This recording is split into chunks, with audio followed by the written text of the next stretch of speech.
مجھے ایک بات یاد آتی ہے، میں نے پڑھا تھا ٹرین میں ایک آدمی سفر کر رہا ہے اور اس کے ساتھ 3 بچے ہیں۔ بڑے بیٹے کی عمر 7 سال کی، دوسرے بیٹے کی عمر 5 سال کی، تیسرے کی 3 سال کی، چھوٹے بچے۔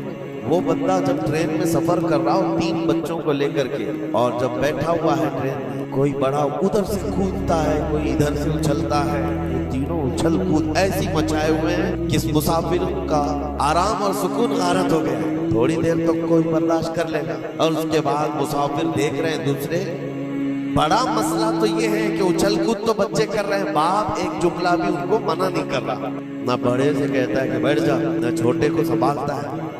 اچھل کود کر رہے ہیں اور یہ خاموشی سے بیٹھا ہوا ہے کونے۔ سامنے کے پیسنجر دیکھتے رہے اور کہا کہ کتنا بے غیرت آدمی ہے، بچوں کو ایسے کھلے عام چھوڑا ہوا ہے، بیلوں کی طرح ناچ رہے ہیں۔ اب کانا پھوسی بھی شروع ہو گئی۔ تھوڑی دیر کے بعد جب یہ زیادہ ہو گیا تو لاوا پھٹ ہی جاتا ہے لوگوں کا۔ کوئی کسی کی گود میں کود پڑ رہا ہے، کوئی اچھل کود کرتے ہوئے بچہ کسی کے ہاں لٹک جا رہا ہے۔ 1 گھنٹہ تماشا ہوا تو اس کے بعد لوگوں کے صبر کا دامن چھوٹ گیا، بولنا شروع کر دیا، اور سب نے مل کر کے جب اس کو کوسنا شروع کیا، بھائی صاحب آپ کے بچے ہیں؟ کہا میرے بچے ہیں۔ کہا کچھ تو تمیز سکھاؤ، سفر کے آداب تو بتاؤ۔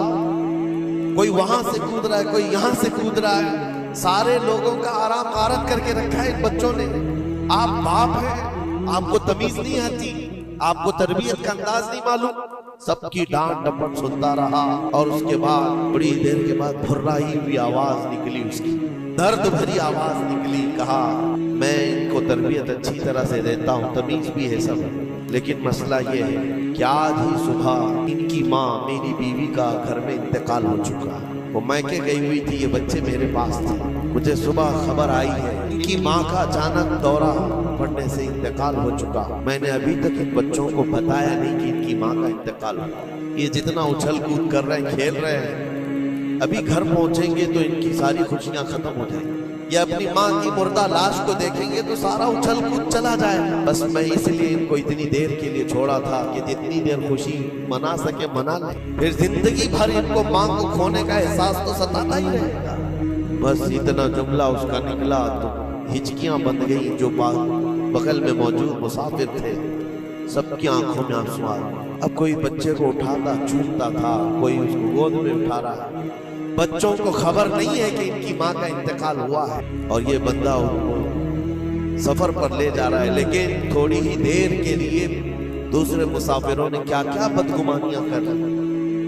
میرے عزیزوں، کس کی زندگی میں کیا چل رہا ہے آپ کو خبر نہیں ہے۔ کئی لوگوں کی زندگیوں میں سمندر موجیں مار رہا ہے، اور آپ اسے دیکھ کر کے نہ جانے بے غیرت سمجھ لیتے ہیں، کبھی اس کو بدتمیز سمجھ لیتے ہیں۔ یہ بدگمانیاں ہیں جو بندے کو یہاں تک لے آتی ہیں۔ اور بدگمانی کرنے کا ایک طریقہ یہ بھی ہے کہ حضرت امام راضی فرماتے بندہ بسا اوقات کافر بھی ہو جاتا ہے، کفر تک چلا جاتا ہے بندہ، کیونکہ گمان پر اگر یقین کرنے لگ جائے۔ اس لیے بچو ان چیزوں سے، اور مومنوں کی عزت کو پامال کرنا یہ آسان نہیں۔ صرف اور صرف میں نے کئی مرتبہ دیکھا ہے، اڑتی اڑتی خبریں آتی ہیں تو ہم اس پر یقین کرنے کے قریب ہو جاتے ہیں۔ اللہ ہمیں بھی اس کی ہدایت